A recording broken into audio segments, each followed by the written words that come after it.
Hola, buenas tardes, bienvenidos y bienvenidas a la Biblioteca Provincial, a este nuevo encuentro en el centro, organizado por el Centro Andaluz de las Letras. Bueno, pues tenemos el gusto de disfrutar esta tarde, una vez más, con Luis Miguel Sánchez Tostado, uno de nuestros autores locales favoritos, un autor prolífico que cada vez nos sorprende con un nuevo tema, con nuevos títulos y con nuevos géneros incluso. Y la acompaña en el encuentro Raúl Beltrán, también escritor y periodista, y escritor más. Bien, y nada, que esperamos que disfrutéis muchísimo. Este encuentro a modo de presentación de La maldición de Jericó, el nuevo título que nos presenta Luis Miguel. Como siempre, una vez más, estáis en esta casa. Muchas gracias. Bueno, vamos a poner un vídeo, y ahora este es el book trailer que ya está circulando en las redes sociales, ¿vale? ¿No se me oye? ¿Sí? ¿Se oye ahora? Sí. Ahora. Bueno, decía que os voy a poner un vídeo que dura solo un minutito y medio, que es el trailer, el book trailer que ya está circulando en las redes sociales.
Da ganas de leerlo, ¿verdad?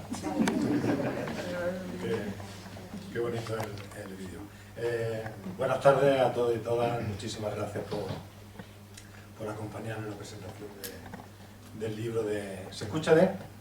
Del libro de Luis Miguel Sánchez Tostado. Gracias, Encarna, por acogernos en tu casa. Y bueno, yo quería comenzar. La primera vez que yo hablé con Luis Miguel fue allá por el año... fue 99, 2000, 2001, y era porque estaba haciendo un reportaje sobre los suicidios en la zona de Alcalá Real, que tiene uno de los índices más altos de toda España, y él había hecho un estudio magnífico sobre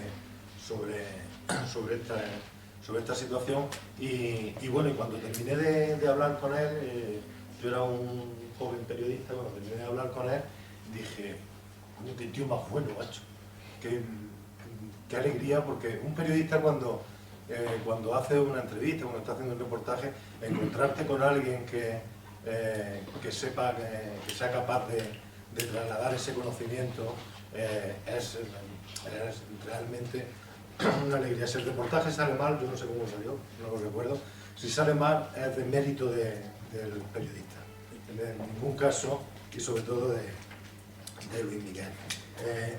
Ha llovido desde entonces bastante, yo creo que más en obras tuyas que en Agua Real, y bueno, yo hoy tengo el placer, después de todos estos años, el placer de presentar su 60ª obra publicada, La maldición de Jericó, a la que ahora me referiré como lector, haré algunas adaptaciones como lector, y que, por supuesto, tenéis que comprarlas todos.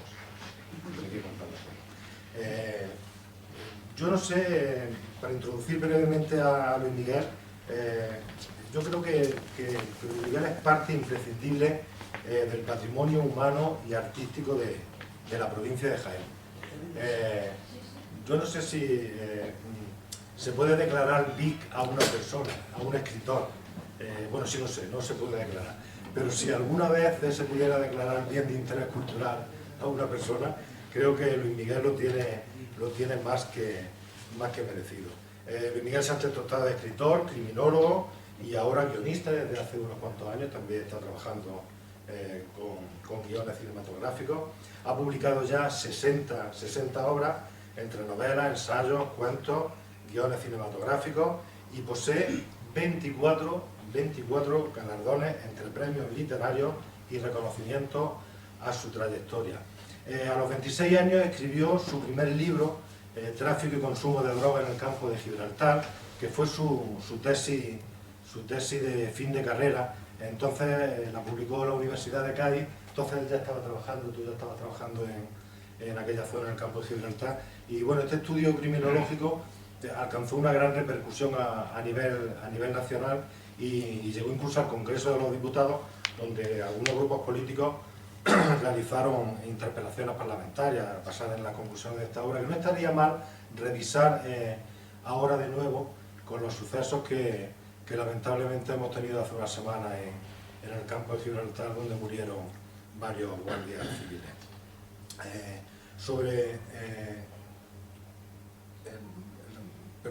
La maldición de Jericó, el libro que presentamos hoy, es su séptima novela, y en ella hay una historia que discurre paralela, buena parte de la trama, sobre un personaje que define, Luis Miguel, lo define como el sanador de palabras olvidadas. Pues bien, yo definiría a Luis Miguel Sánchez Tostado como el sanador de la historia olvidadas, incluso iría más lejos, más allá, el mayor sanador de la memoria olvidada jiennense. Sus trabajos sobre la guerra civil, las víctimas, las fosas comunes, los maquis, no solo hablan de su compromiso y lucha por dignificar a miles de jiennenses sepultados en el olvido, sino de la sensibilidad de un autor sin el que la historia que hoy conocemos de la provincia de Jaén sería tal y como es. Eso es algo que se lo debemos a Luis Miguel. Yo tengo un preferido, tengo un niño, aunque no esté bien lo de tener niños preferidos, pero para mí morir por un ideal, la historia de la familia Castillo García Negrete, es una debilidad para mí. Y como Jaén parece que lleva en su ADN el gen de la ingratitud en muchas ocasiones, creo que realmente que poco se ha reconocido hasta el momento la labor de Luis Miguel, que recientemente además ha extendido este trabajo que hace a asuntos históricos a nivel nacional, como es el caso del libro La transición oculta, ni modélica ni pacífica, que yo creo que fue el primero que editaste con Almuzara, ¿no? El primero que sacó con Almuzara a nivel nacional. Quería hacer esta definición suya del sanador de la memoria jiennense, de la historia olvidada, porque quería que me sirviera de introducción para hablar un poco sobre la novela, sobre la maldición de Jericó como lector. Es la hostia. La novela es la hostia. Yo en 2003, a principios, yo creo que fue 2003 o por ahí, estaba leyéndome El negociador de Frederick Forsyth, y en la página 30, 40, al principio de la novela, pues traslada la trama a Málaga, y entonces me dice que en Málaga, en pleno mes de julio, a las 6 de la tarde había anochecido. Estoy así con el libro, lo cerré y digo, si este señor me va a decir que en Málaga, en el mes de julio, a las 6 de la tarde de noche, apaguémoslo. Y la maldición de Jericó me ha hecho reencontrarme con este género del thriller histórico y de trama policíaca. La maldición de Jericó se yergue sobre un descubrimiento histórico desde 1947 hasta 1956, el de los manuscritos del Mar Muerto, también conocidos como rollos de Qumran. Se llaman así porque fueron encontrados en unas cuevas situadas en Qumran, en Cisjordania, a orillas del Mar Muerto. Se trata de una colección de 972 manuscritos que datan del año 250 antes de nuestra era al 66 después de nuestra era. Y la importancia que tuvieron estos manuscritos es que son originales, que no hubo copias, que se encontraron tal y como se habían escrito. Bien, pues sobre este descubrimiento polémico, por las aportaciones que supusieron sobre el nacimiento y los primeros años del cristianismo, Luis Miguel teje un apasionante relato de intriga que te clava como un poste desde sus primeras páginas. Y lo hace además con un estilo cinematográfico. Utiliza una serie de flashbacks que van de 1959 a 2010 y finalmente a 2021. En un final entrañable, realmente entrañable, que os sobrecogerá. A mí no os va a dejar indiferente. A mí me pareció, lo hablaba con él, me pareció sublime, de verdad. Luis Miguel nos presenta a dos protagonistas, dos agentes de la Interpol, Jacob Salampet y Sally Taylor, como veis el inglés no es el mismo, el castellano casi, que van resolviendo varios crímenes relacionados con estos manuscritos, con unos manuscritos descubiertos a finales de los años 50, 1959 en este caso. Como lector, lo primero que a mí me atrapó, aparte del inicio de la trama y su presentación, fue esa historia paralela de un niño de 10 años, Martín, que en su casa, que busca cada noche la gran estrella Sirio desde su dormitorio, con un catalejo al estilo pirata. Y bueno, hay una frase que dice, que escribe Luis Miguel, dice: pero el cielo de Madrid se lleva los astros fuera de la ciudad. Maravillosa. Martín iniciará una amistad con este señor mayor, Simón, que es el sanador de las palabras olvidadas y que trabaja en un cementerio de palabras, aquellas que son las que caen en desuso y que la RAE en sus diferentes ediciones va eliminando. Esto es un proyecto real al que se refiere Luis Miguel y en la introducción habla sobre él, y cuya labor fue expuesta en Madrid, que él visitó, no sé si durante la que escribía la novela o antes de la novela, estuvo en aquella exposición que se hizo en Madrid. Como en todas las obras de Luis Miguel, destaca el excelso uso del lenguaje y cómo se documenta y cómo traslada al lector a cada una de las localizaciones de la novela. Es impresionante cómo recrea Jerusalén, en las primeras páginas, en la página 39, cómo recrea Jerusalén, bueno, que parece que ha estado allí. Yo lo he tachado ya en los sitios, diréis, pero coño, que yo he estado en Jerusalén ya, gracias a este libro. Y bueno, pronto entramos de lleno en la historia y en el descubrimiento que un grupo de arqueólogos y filólogos, entre otros, hace de unos manuscritos ocultos en una cueva de Qumran que hablan sobre el Jesús histórico. Perdón. Sobre la comunidad esenia, que era una de las muchas sectas del judaísmo, y de cómo a lo largo de las décadas siguientes, la oficialidad, tanto cristiana como judía, trata de ocultar todo vestigio histórico de un Jesús poco divino y más apegado al nacionalismo judaico durante la invasión romana. Celote, si era celote, eso lo vemos ahora. Hablamos sobre el libro.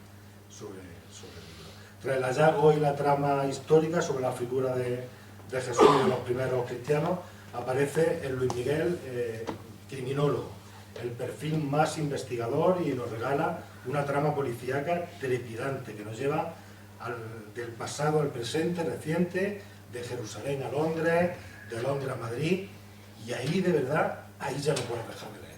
Son 400 páginas, pero hay un momento que no puedes dejar de leer.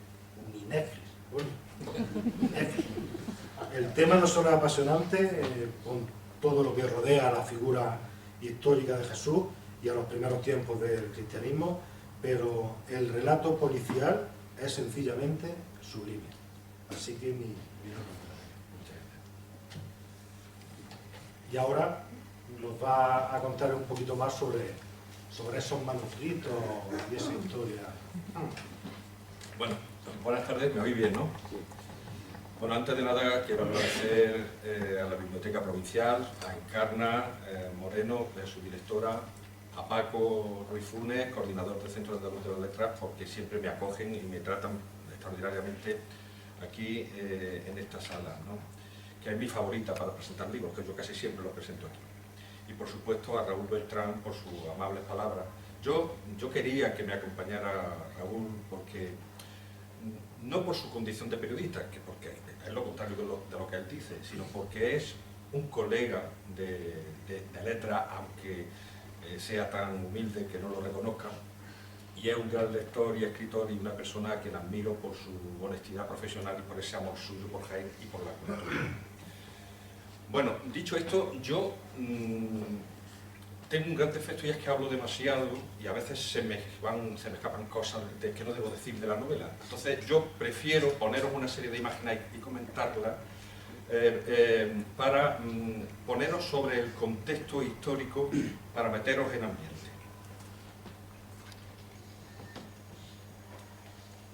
Mirad, la figura de Jesús de Nazaret es fascinante, seáis creyentes o no seáis creyentes, porque es una pasada, bien sea como el Cristo de la fe o como un simple personaje histórico o como un mito, ¿no? No sé, muchos de vosotros que estoy viendo aquí estuvisteis el año pasado conmigo presentando la historia desconocida de Jesús de Nazaret, que también la publiqué con Almuzara, y con ese libro te das cuenta de lo que arrastra esa figura histórica. Me hicieron hace pocos meses una entrevista en YouTube, en un canal que se llama Desafío Viajero, y en pocos meses tiene casi 500.000 de visualizaciones. Eso es una barbaridad para hablar de un libro. Eso no es habitual. Y eso es por el personaje, no es por mi libro. Porque es que los misterios que todavía arrastra su figura, como los misterios de los manuscritos de Qumran, sobre los que todavía no está todo dicho, pues ahí arrastran un gran interés, ¿no? Mirad, os voy a poner, vamos a situarnos en el momento histórico, en los años 40. Ahí tenéis lo que ocurrió en 1947, que la ONU divide en dos el territorio y la zona occidental se la concede o se la cede a Israel y la oriental a Palestina, a los árabes. Esto no funcionó, porque Israel nunca estuvo de acuerdo con eso y poco a poco, como podéis ver, fue invadiendo el terreno de los árabes poco a poco, hasta quedar nada. Y lo poco que queda, Gaza, ya lo está arrasando. Es decir, van a desaparecer.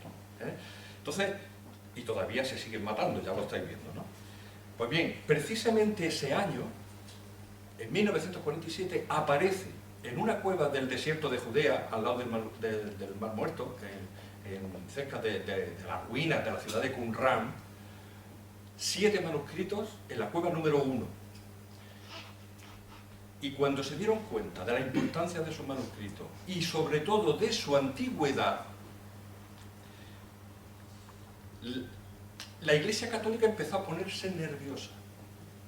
Y la Iglesia Católica, sobre todo la Iglesia Católica, fijaos, por encima de cualquier religión, por encima incluso de los judíos, porque los manuscritos son judíos, y las autoridades jordanas, Palestina estaba bajo mandato jordano en esos años, se lanzan a buscar más pergaminos por todo el desierto. Y descubren 11 cuevas en total, con 900, casi 1000 manuscritos, unos completos, otros fraccionados, que fueron conocidos como los manuscritos o los rollos del Mar Muerto y están considerados como el mayor descubrimiento del siglo XX. Y vosotros diréis, bueno, ¿por qué son tan importantes? Mirad, porque el Antiguo Testamento judío, el Tanaj, que se llama, el más antiguo completo que se conserva hasta la aparición de estos manuscritos es del siglo X, concretamente del año 930. Bueno, pues estos manuscritos que contienen el Tanaj son de 1000 años antes. Una barbaridad, sin copias intermedias, como ha dicho Raúl. Porque están escritos, como bien ha dicho Raúl, entre el 250 a.C. y el 66 después de Cristo, en cualquier caso, antes de la destrucción del segundo templo de Jerusalén, lo que le convierte en los documentos bíblicos más antiguos y que son imprescindibles, determinantes, para estudiar los orígenes del judaísmo rabínico y el cristianismo primitivo. Aquí veis la ubicación donde estaban las cuevas, a unos 20 kilómetros al sur de Jericó, en Cisjordania. Cisjordania significa antes del Jordán. Y Transjordania, el texto de Jordán, que es lo que ahora se llama el reino de Jordania, ¿no? Y excepto los primeros manuscritos de la cueva número 1, esos de 1947, que terminaron, se llevaron al Jerusalén occidental, el resto, la mayoría, se llevaron al Museo de Rockefeller en el Jerusalén árabe, digamos, en el Jerusalén oriental. Mira, hay dos grandes grupos en los manuscritos del Mar Muerto, y esto tiene su importancia por lo que voy a contar ahora.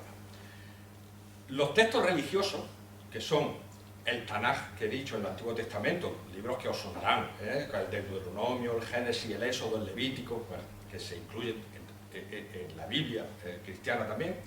Luego están una serie de manuscritos apócrifos que no fueron aceptados en la Biblia hebrea, como el libro de los Jubileos, el libro de Noé, el libro de Tobías, etc. Y luego una serie de textos exegéticos que comentan los libros.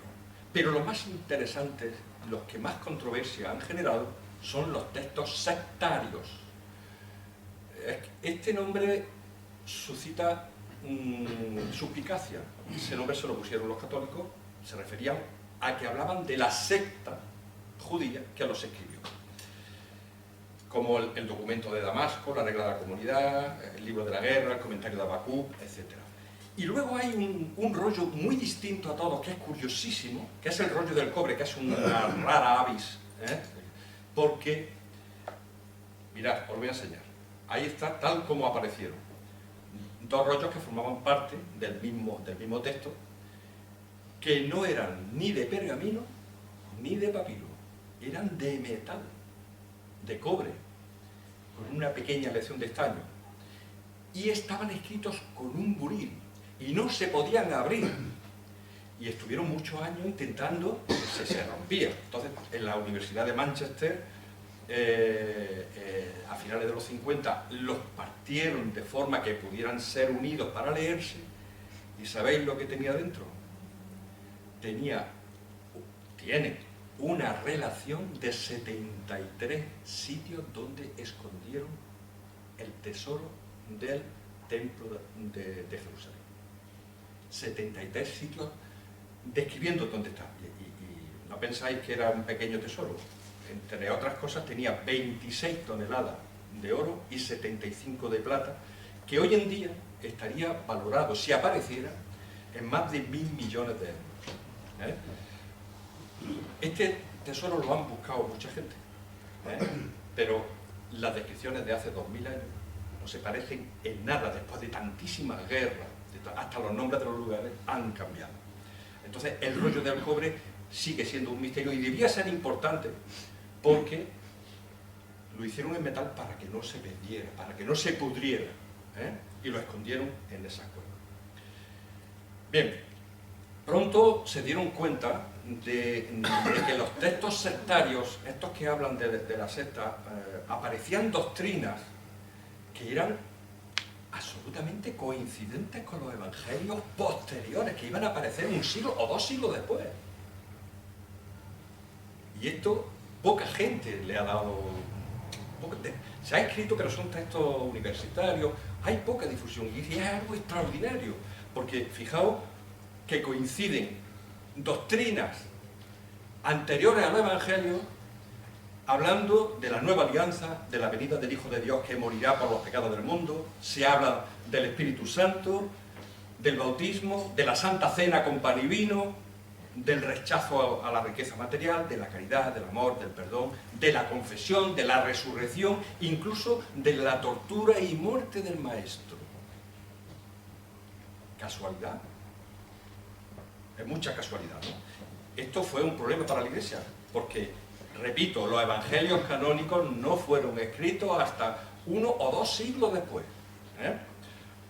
O 3 en algunos casos. Claro, esto hubo un debate tremendo, se pusieron nerviosos, porque se empezó a cuestionar la originalidad del cristianismo como una doctrina nueva, diferente al judaísmo, una novedad tremenda. No, esto está escrito varios siglos antes.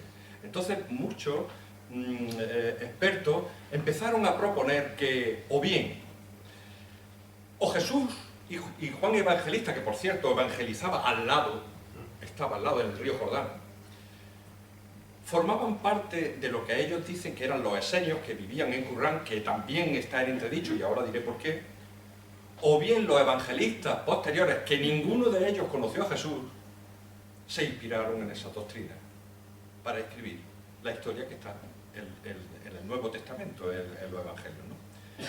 La Iglesia Católica no aceptó ninguna de las dos hipótesis, claro.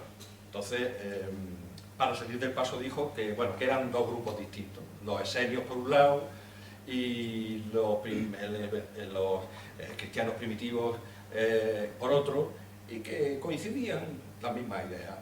Bueno, eso de que esa coincidencia en el mismo sitio es muy sospechosa, con lo cual no es verosímil para muchos investigadores. Claro, la Iglesia temía que aparecieran textos comprometidos que echaran por tierra los evangelios canónicos. Entonces, esa es la razón por la que la Iglesia se lanzó a buscar pergaminos por todo el desierto de Judea, a través de la École Biblique de Jerusalén, una institución católica dominica, de frailes dominicos, que estudiaban la Biblia, que estudiaban la historia bíblica, por supuesto católicos, y se pusieron a excavar Qumrán y a buscar cuevas junto a la autoridad de Jordania. Y como he dicho antes, los manuscritos se llevaron al Museo de Rockefeller, que estáis viendo en la fotografía, y convierten la rollería, que es esa gran sala donde estaban estudiando los manuscritos del Mar Muerto, la convierten en un búnker inaccesible para... no puede entrar nadie, no puede estudiar los manuscritos ningún historiador que no sea de ellos. Y menos los judíos, a los que le tenían un odio de muerte. Los historiadores, a pesar de que los manuscritos son judíos, no dejaron que ningún historiador de la Universidad Hebrea de Jerusalén accediera. Y se formaron un equipo internacional de expertos formado por 8 expertos.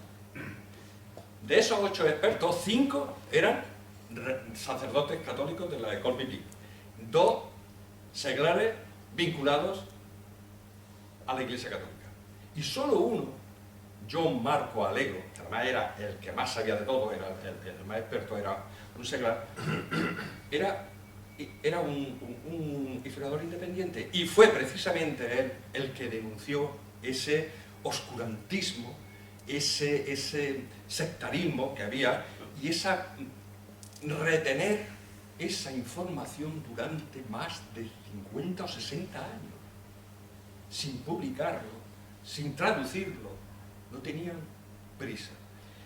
Y claro, después de décadas con ese oscurantismo, empezaron a correr rumores de censura, rumores de ocultación, incluso cuando ocurre que en 1955, cuando todavía estaban apareciendo, porque seguirían apareciendo manuscritos hasta 1956, bueno, pues en 1955 el Vaticano compra un lote de manuscritos sectarios, de esos de los más controvertidos, y se los llevó a la Santa Sede, y ahí sigue. Y ahí sigue. Esto no es ficción, esto es real. Eso fue en diciembre de 1955. Claro, la École Biblique era, y sigue siendo, una de las instituciones creadas a finales del siglo XIX para defenderse de la amenaza pujante de la arqueología, del método científico que estaba echando por tierra el relato bíblico. Y claro, en la École instruía a los arqueólogos católicos para emplear la misma, o sea, la metodología moderna, el método científico, para lo que ellos a priori habían decidido ya que era verdad. la literalidad histórica de la Biblia. Entonces, lo que trataban es de adecuar a sus investigadores, instruirlos, para que las interpretaciones les fueran interesadas, o sea, que encajaran con el relato evangélico, que no haya distorsiones. ¿Y qué hicieron? Pues mira, lo primero, dijeron que los manuscritos son anteriores a Jesús, fuera. Que no mencionan a Jesús ni a los apóstoles por ningún sitio.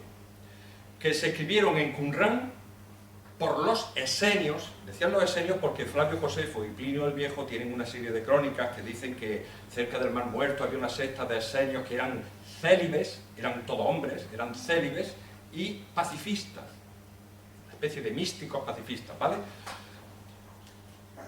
Y que fueron escritos en las ruinas de Qumrán. Además, de hecho, los guías turísticos ahora están diciendo, bueno, y además empleaban los mismos términos monásticos que empleaban los dominicos, ¿no? Es decir, bueno, y aquí estaban el scriptorium donde escribían los manuscritos, y aquí estaba el refectorio, como lo mismo que los conventos, ¿no?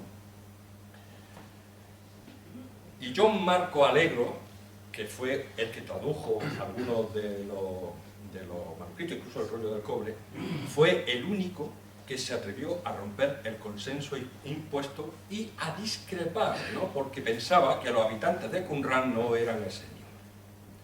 No encajaban las piezas, Este debate todavía sigue, todavía sigue. Después de él aparecieron expertos de la Universidad de Oxford dándole la razón y no encajaba la historia.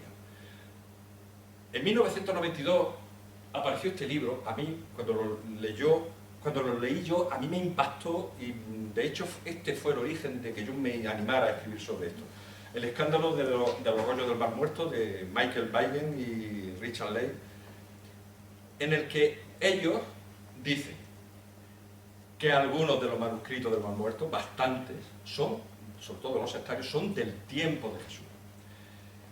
Que si bien no citan nombres, tampoco dice que sean esenios, y a ellos se lo atribuyen. Los manuscritos, la palabra esenio no aparece tampoco. Y es verdad que no aparecen nombres de personas, pero hablan del mentiroso, un personaje que le llaman el mentiroso, que coincide fielmente con Pablo de Tarso. Hablan del sacerdote malvado, que coincide fielmente con el sumo sacerdote del templo de Jerusalén, Ananías ben Ananías. Habla del maestro de justicia, el líder que fue torturado y muerto y a quien Dios reveló sus misterios mostrándole el contenido de las profecías. Y además no eran célibes. ¿Por qué? Porque apareció un cementerio con más de 2000 tumbas en Qumrán y cuando sacaron los primeros cadáveres eran mujeres y niños. Había mujeres y niños. Y además uno de los manuscritos que se encontró es la regla de la comunidad, contiene normas que regulan los matrimonios y la crianza de hijos. Y no eran tan pacíficos, por lo tanto no encajan con el perfil de los esenios. ¿Por qué? Porque en las excavaciones posteriores, no en las que hicieron los católicos, sino en las que hicieron expertos independientes posteriores, aparecieron, y esto apareció también con los católicos, pero no le daban importancia, no les interesaba, y de esto no hablaban.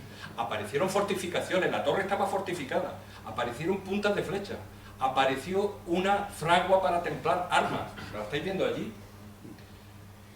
Y además uno de los manuscritos que se encontró en la cueva número 1 es la regla de la guerra, que demuestra su carácter militar.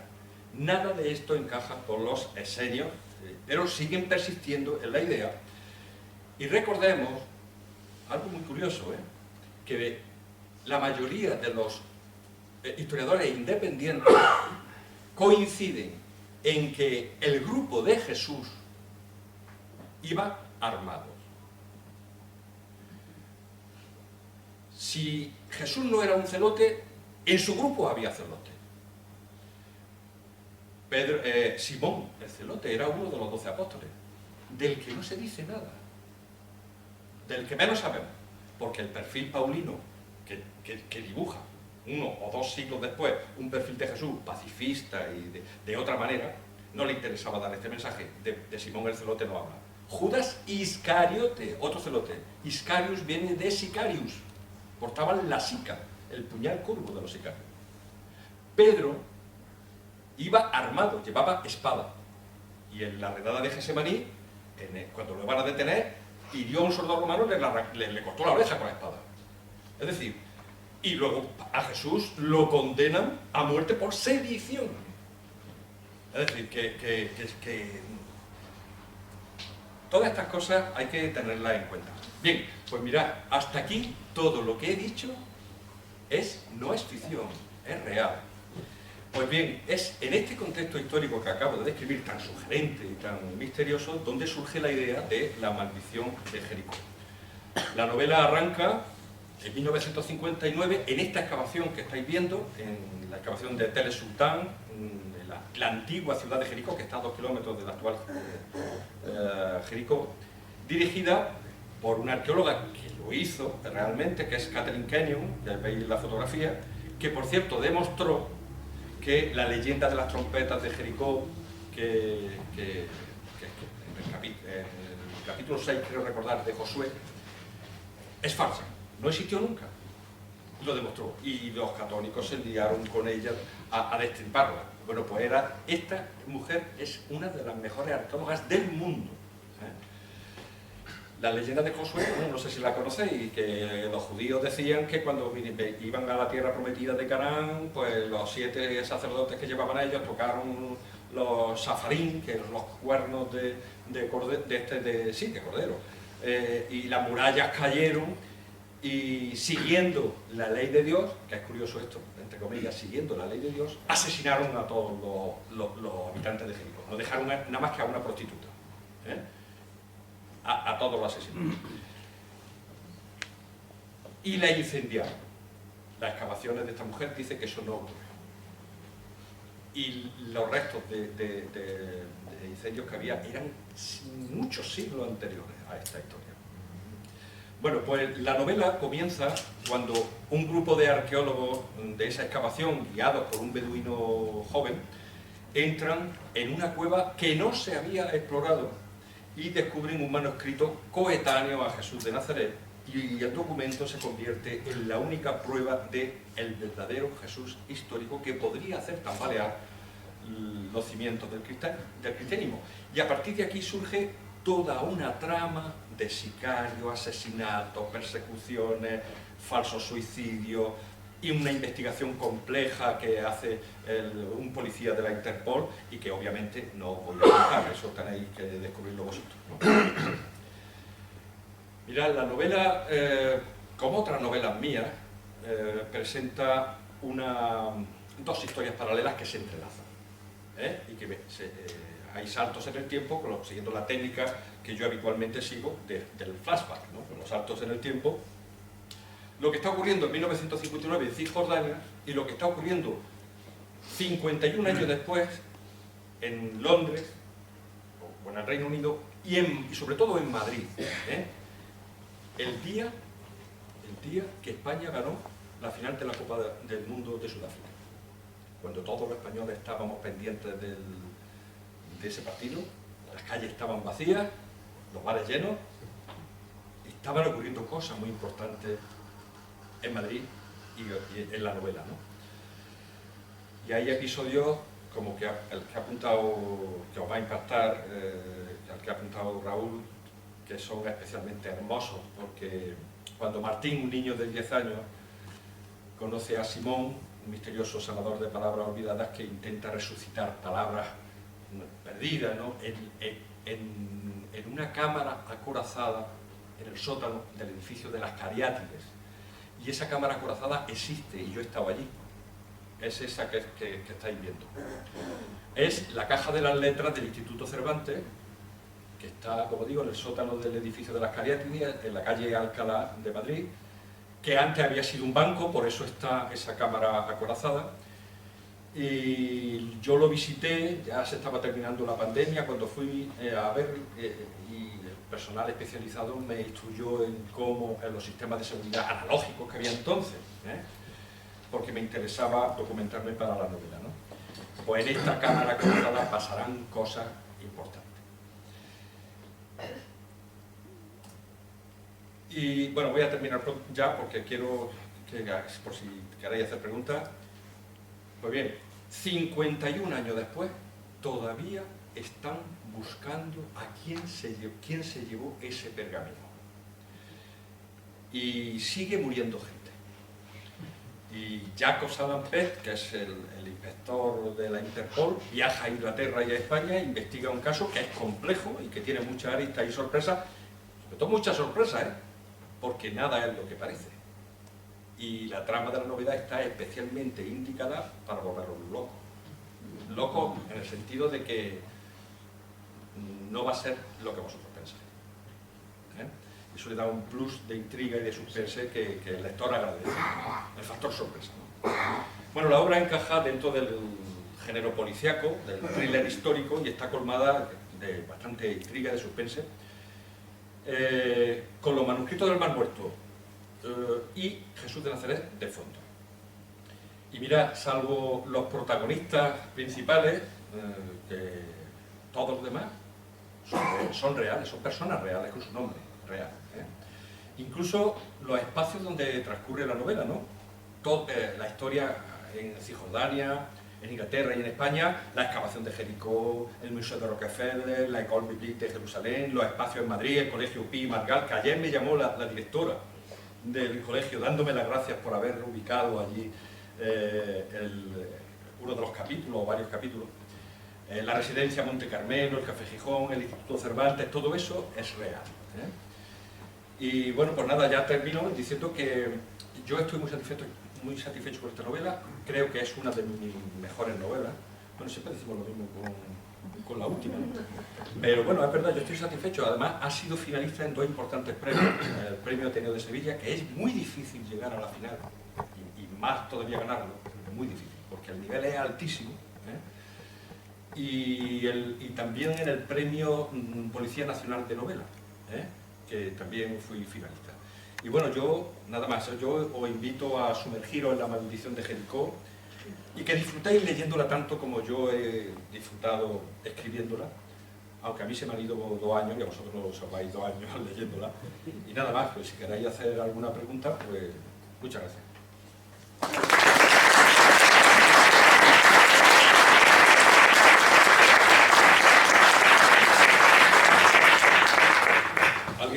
¿Tenéis alguna cuestión? Pepe, venga, que tú preguntas siempre. Es el momento. No, yo te quería preguntar si has tenido alguna crítica, algún problema con la gente ultracatólica. Todavía no, sé que acaba de salir. Pero no suele... La Iglesia Católica tiene la espalda muy ancha, porque está acostumbrada a la crítica desde hace... Es que no solamente derribó la muralla de Jericó, sino que también paró el sol, ¿no? O sea, que... Sí, y abrió los mares y etc. Sí. No, pero no suelen protestar. Ellos lo saben perfectamente. La línea que siguen da igual. Es la única institución del mundo que ha pervivido sin interrupciones durante 2000 años. Todos los imperios han caído, menos ellos. 2000 años, ahí están. Pero no creo porque ya escribí un libro muy controvertido que es La historia desconocida de Jesús de Nazaret, derribando mitos y mentiras y algunas cosas que son verdad, pero no sé, no suelo tener problema. Vamos, que no se molestan en responder a esto, están muy acostumbrados ya. Lee un poco. Historia no, lee un poco. Os preguntar, aunque no hayáis leído la novela, toda la parte que hemos estado explicando Luis Miguel de Jesús, de la figura histórica de Jesús, es muy interesante. Si tenéis alguna duda al respecto, por ejemplo, el carácter celote de... tened en cuenta que el Jesús que conocemos en los evangelios es una figura construida siglos después, como bien ha indicado él, y sobre todo obra de la escuela paulina, eran discípulos de Pablo. Y tal, pero muchos siglo después. Sí. Un No, siglo- ninguno conoció. Ninguno conoció el primer evangelio que se hace, creo que es el de Marcos, ¿no? Sí, pero anterior a Marcos están las cartas paulinas, que son los primeros documentos que se conservan, aunque no todas son de Pablo, son las más antiguas. Pero aún así, ni siquiera Pablo conoció a Santiago, que era el hermano de Jesús, que hereda la escuela de Jesús, pero ya Jesús ya estaba muerto cuando él llegó. Entonces, ninguno. Y Pablo construye un mito, pero una cosa importante es que lo que construye es hermosísimo, ¿eh? O sea, el relato del Nuevo Testamento es una maravilla. Que no esté basado, hay una mezcla enorme de leyendas reales, de un personaje histórico real que fue un rabino, un pequeño líder de un pequeño grupo que no tendría más de 80 o 90 seguidores. Y por eso ningún cronista romano ni griego escribió sobre él. Nadie, nada más que los textos. Claro, no lo conocían. No. El testimonio flaviano es una interpolación muy tardía, por lo menos del siglo IV. O sea, es que algunos textos están separados, como Plinio, como Flavio Josefo, hablaba de los judíos, dice, no, aquí hay que meter, pues siglos después, aquí hay que meter, y eso está demostrado ya por los expertos, ¿no? Entonces, es una figura. Ahora, el mensaje es bellísimo, el mensaje de amor, de poner la otra mejilla, de tal. Y Pablo quería congraciarse con el Imperio Romano.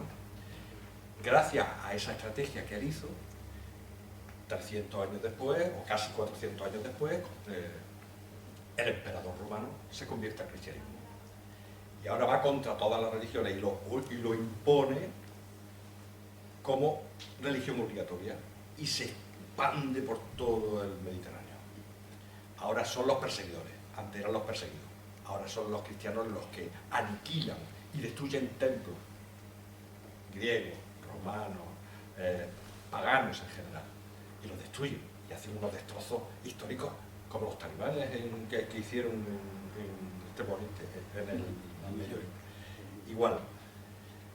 Pero independientemente el discurso es bellísimo, ¿eh? Por eso tuvo tanta expansión. Eso sí es un rompedor con el Antiguo Testamento. Un rompedor en aquella sociedad misógina, que se hable bien de las mujeres, que las trates con respeto, que hables el amor, el rechazar la riqueza, bueno, esos mensajes, eso era una revolución entonces. Por eso se expandió tanto, ¿no? Bueno, por la ayuda del Imperio Romano también. Pero detrás hay mucho mito, aunque el mensaje sea, hay mucho mito. Jesús de Nazaret, yo estoy convencido, después de muchos años leyendo, y sobre todo leyendo tesis doctorales y estudios de exégetas independientes, no católicos, independientes, que son los que más fiabilidad me conocen, pues son científicos, excavadores, son arqueólogos. Jesús coinciden en que el personaje histórico existió de verdad y que fue crucificado, probablemente cierto, pero no resucitó. Está enterrado, se enterró en una fosa común, como se hacía con los condenados a muerte. Y todo lo demás, pues fue una mezcla de leyendas y de mucho mito. Ya le atribuyeron poderes, tenían que hacerlo su Mesías. Llevaban 400 años esperando que llegara el Mesías y no venía. Pues vamos a inventarnos uno. Y le empezaron a atribuir milagros, prodigios, sanaciones, empezaron a mitificarlo. Y a hacer coincidir las profecías mesiánicas del Antiguo Testamento y atribuírselas. Entonces cogían frases del Antiguo Testamento, del Tanaj ese que hemos visto, y se las adjudicaban a él. ¿Veis cómo coincide? ¿Veis cómo coincide? En fin, pero eso, el mayor experto actualmente del mundo, es un español que se llama Antonio Piñero. Tenéis muchos vídeos en YouTube, es una maravilla este hombre. Y lo dice. Es un personaje del que hicieron lo divinizaron, hicieron el Hijo de Dios, un hombre que si hubiera resucitado de verdad se hubiera espantado porque él jamás hubiera adorado a ningún ser humano, a ningún ídolo. El judaísmo perseguía la idolatría y menos atribuir poderes a un hombre, solo creían en Yahvé. Fijaos a dónde hemos llegado con la Semana Santa, por ejemplo. Sí, sí. Y en el Antiguo Testamento, que está aceptado por la Iglesia Católica, prohíbe esto. Lo prohíbe, pero da igual. Ellos van a su bola y ya está. De ahí viene luego también la reforma. Sí. Bueno, yo quería preguntarte, Miguel, los manuscritos de Qumran han demostrado, dicen de alguna manera, la no divinidad de Jesús. ¿La qué, perdona? Que Jesús no era divino, que era un ser humano corriente. No, es que como no se habla de Jesús, se habla de personas que no se saben bien. Ahí en ningún sitio se habla de que ningún ser humano tuviera ningún tipo de poderes.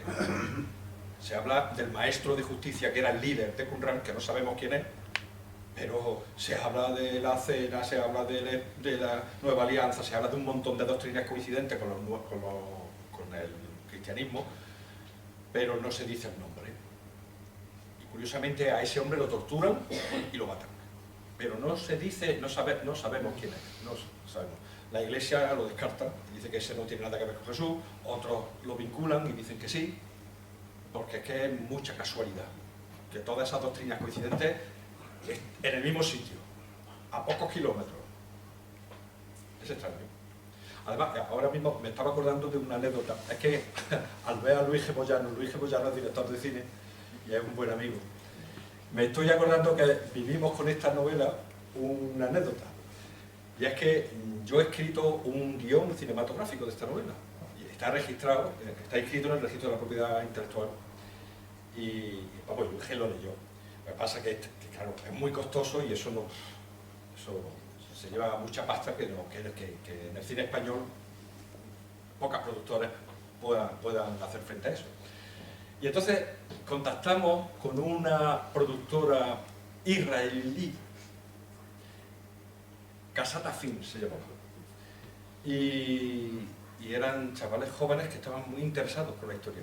Y la tradujimos al inglés, la leyeron y estaban muy interesados. Íbamos a concertar unas videoconferencias con ellos cuando aparece el tema este de Gaza y los enrolaron. Y digo, estos están pegando tiros por ahí seguro. Y ya está, ya perdimos el contacto. Fíjate, bueno, es una anécdota, ¿no? Es que me acordaba al ver a Luis, por cierto, ahora que como me lo pregunta mucha gente, me he traído una diapositiva que no sale. Esta. Porque es que casi siempre en las presentaciones me suelen preguntar sobre las adaptaciones cinematográficas, ¿no? Bueno, ahí tenéis 3 adaptaciones que ya se han hecho, o bueno, alguna todavía no se ha terminado, y una pendiente. El Desenlace y Pestiño son 2 cortometrajes que ya están rodados. De Pestiño, mira, Ana Efigenia está por ahí. Ana Efigenia es una de las actrices de Pestiño, que es aquella de la coleta. Ah, sí, es verdad, y en el Desenlace también sale. Luego está la serie televisiva La Cuarta Bestia, que se ha rodado el primer capítulo, que ha quedado fantástico, que estamos a la espera de negociaciones con productoras. Y si no pasa nada, para este otoño-invierno ya veremos Luis G. Moyano, que es el que la dirige todos estos proyectos. Es una comedia basada en mi novela Tres promesas y un arrebato, que se titulará Las promesas de Batallo, que es una comedia muy divertida, desde humor, y que a ver si para este otoño pues ya se va a rodar. Vamos, lo digo porque como me lo suelen preguntar casi siempre, digo, me voy a adelantar ¿La Cuarta Bestia ya se puede ver? No, La Cuarta Bestia se rodó el primer capítulo. Sí. Está terminado. Lo que pasa es que no se puede difundir porque si no, no te lo compra nadie. ¿Entiendes? El primero que lo lea. Claro, porque deja de ser Sí, inédito. misterio. Bueno, entonces Claro. las productoras, si esto ya está exhibido, Sí. ya no. Es normal. Entonces, pues hasta que no Vamos se a sepa pegar qué va a pasar, si van a haber una productora que haga los capítulos que quedan Sí, sí, 5 o si van a ser 4 o 3 o si finalmente va a ser un largometraje, no lo sabemos, pues no se puede divulgar todavía. Es lo que se conoce como piloto. Se hace un piloto y se Claro. presenta a la productora a ver Que como qué... voy siguiendo y estas cosas. En la cuarta bestia hay... Y luego esta es muy cinematográfica, es lógico que haya un guión ya Claro. y que lo hayáis... Hombre, Lo hablábamos estos días Sí. atrás, que por un lado es muy costoso por todas las localizaciones que tiene y tal, pero bueno, también se podría Yo hacer creo- localización aquí en Sí. España. Yo tengo un dossier técnico hecho y el guión escrito en español y en inglés, y se podría hacer rodar en España perfectamente, en el desierto de Taberna, por ejemplo, Sí. y hacer la excavación, la cueva, todo se puede rodar en España. Pero bueno, hace falta una productora que se eche para adelante y que haga frente a ese proyecto, ¿no? Sí. Pues esto ya no son obras de intimistas, de rodadas en interiores, esto lleva pues vestuario, lleva, Sí. en fin. Varias épocas son distintas épocas. Sí, sí. Una época distinta. Y es costoso, ¿eh? Un largometraje medio puede costar en torno al 1.000.000 de euros, 1,5 millones de euros. Largometraje, no serie, ¿eh? Largometraje. O sea que, Con el tiempo. sí. Una pregunta, es que no sé si lo he entendido bien lo que has comentado. O sea, usted termina la novela. La misma novela la hace guión, pero con vista a promocionarlo para las productoras o para protegerlo de que cualquiera coja el libro, lo haga película. No, es que nadie puede coger un texto y adaptarlo a cine sin tu consentimiento ni de la editorial ni del autor. O sea, no, porque ya tiene un copyright la novela. Entonces, el guión, es que el guión es muy distinto. Es que el guión es... ¿cómo te lo explicaría? El guión, explíqueselo tú, dije. Yo lo voy a estudiar. El guión es un texto pensado para el audiovisual. No tiene nada que ver con la novela. Hombre, está basado en la novela, pero el lenguaje es distinto. Está escrito con breves descripciones muy breves y muy directas, y los diálogos. Pero el ritmo es totalmente distinto al de la novela. Pero esa frase a la que yo aludía de Madrid, que decía, o la descripción de Jerusalén, en cine, lógicamente, que se pierde la literatura, se pierde esa rica prosa de Luis Miguel, porque simplemente con un plano enseñas lo que él está contando. Pero ahí está el arte del directo que transmite otro lenguaje. Con tu historia transmite otro lenguaje.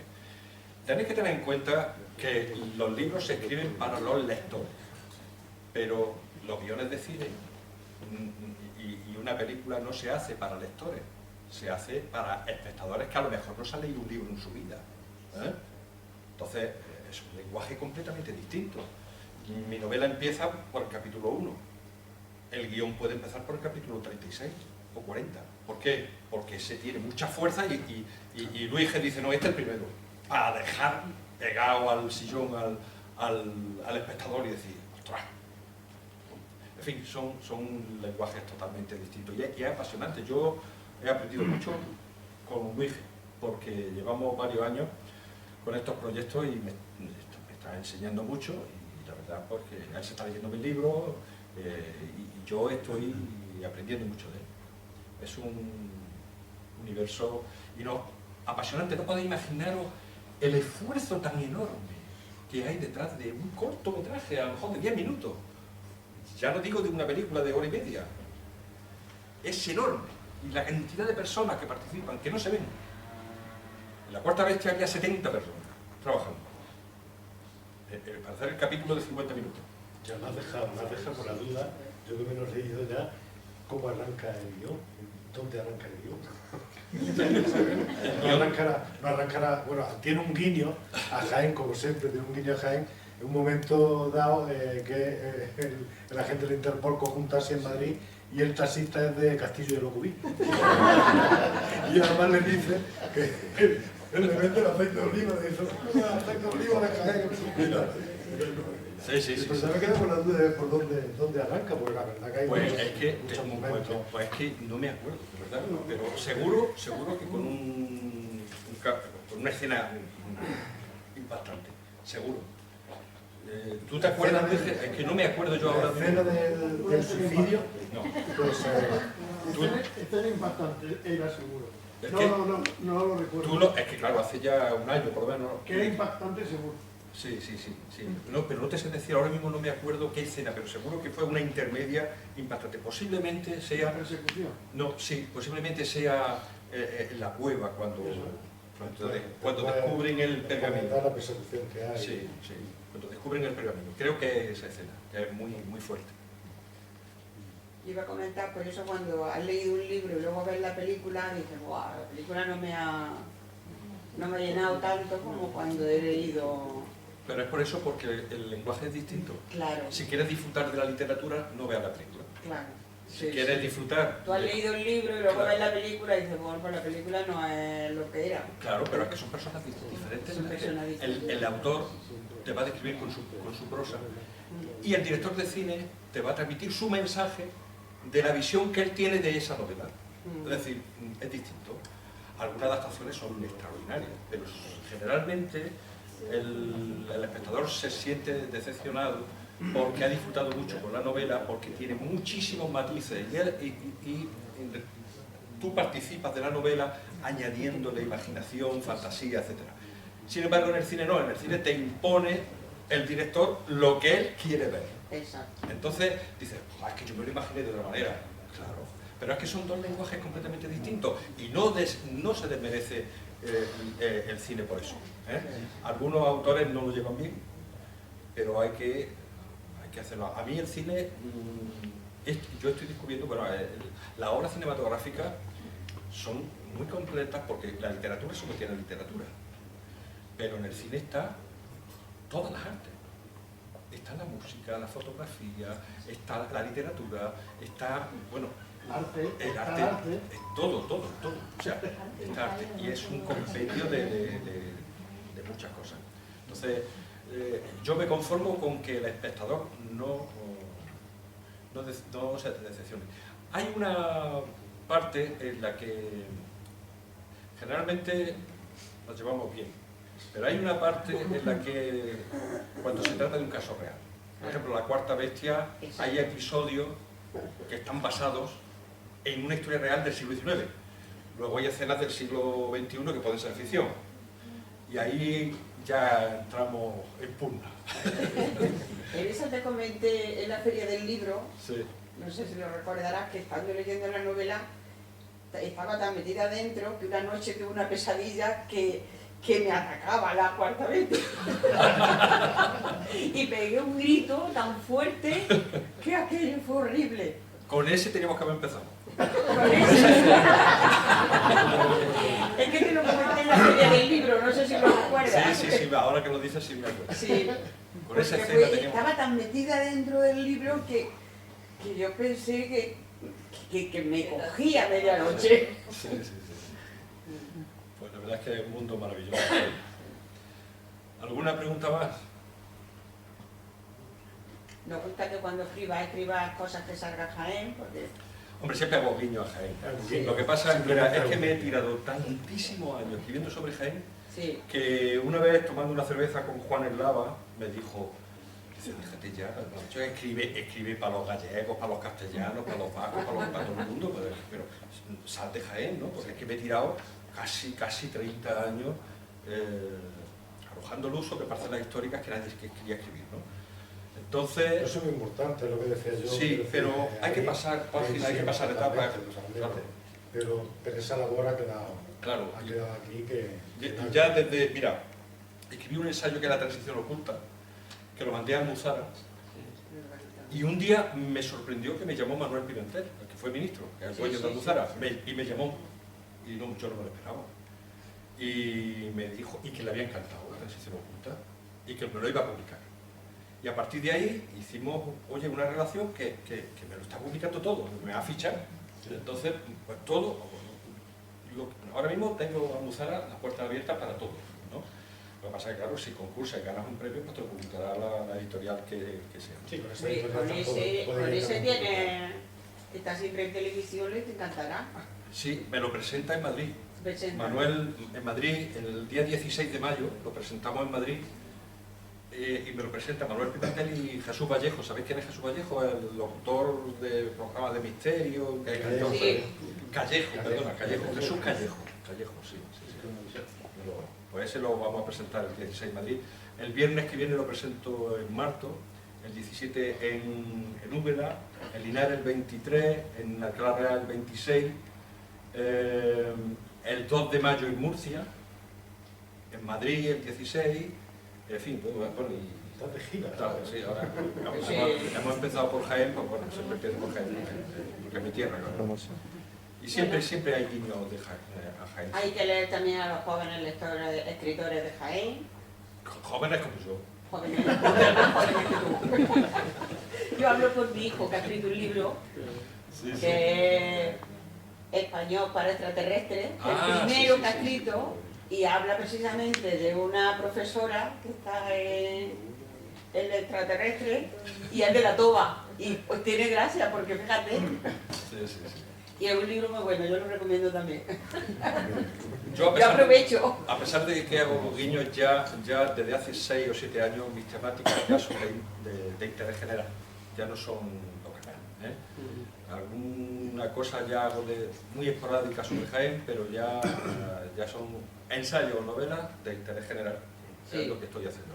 Sí, sí. Porque es que me he gastado mucho tiempo y me he limitado mucho. Y ya me estaban etiquetando como el escritor de la guerra civil y cosas así, o de los maquis y ya.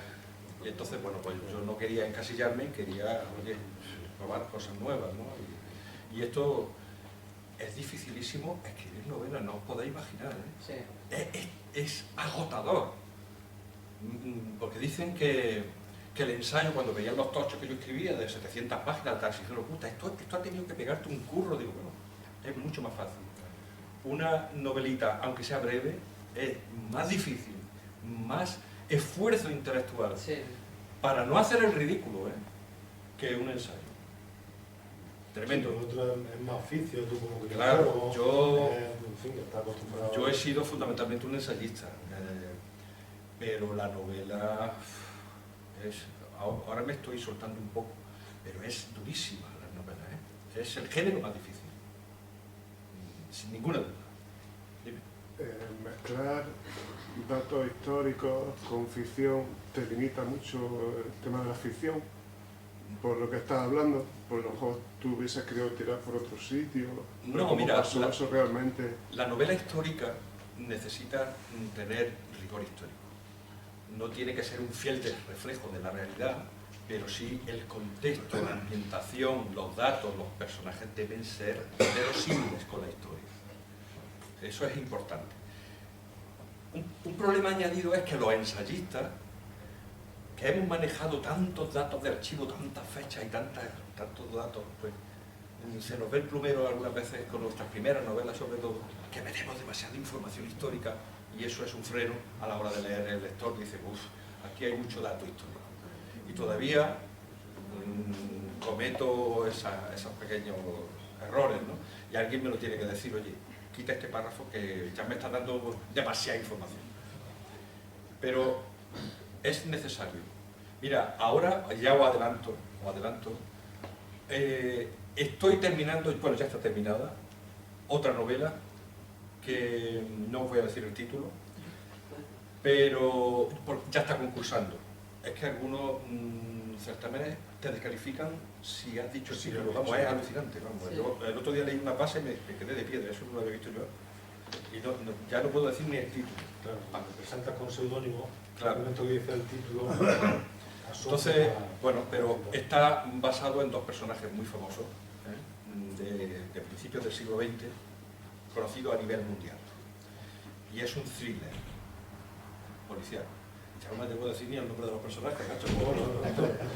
Pero no, y ya la tengo terminada.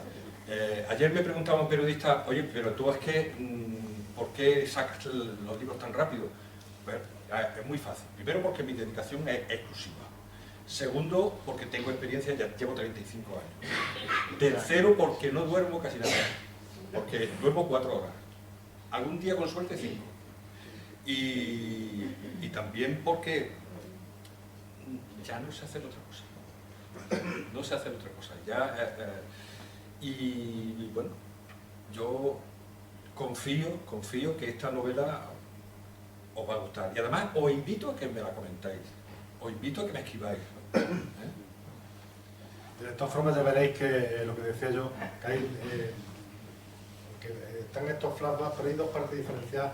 Primero presenta todos los hechos que son históricos, que son de verdad, todos esos manuscritos, aunque ahí ya hay trama policial metida, pero luego después ya es cuando entra realmente en toda la trama policial, y que esa es la novela pura y dura. Sí. Y ahí es donde os decía yo que ahí es que no puedes parar de leer, de verdad. Claro, porque te va llevando de Londres a Madrid y está, no puedes. Y eso sí es novela ya pura novela policíaca, pura y dura, y escrita muy bien. Él siempre ha dominado muy bien. Una curiosidad, cuando concursa, ¿se siguen mandando los tochos en papel? No, afortunadamente ya la mayoría de los certámenes se mandan por correo electrónico o con pendrive. Todavía quedan algunos que te mandan los tochos, esos que son, tienes que mandar 300 páginas encuadernadas 5 veces. O sea, te van 50 euros, 60 euros, nada más que... Y eso, pero cada vez queda menos ya, casi todo es ya telemático. Alguno queda por ahí también. ¿Terminamos? ¿Qué hay que firmar? Ah, sí. Bueno, pues gracias a todos y si queréis que firme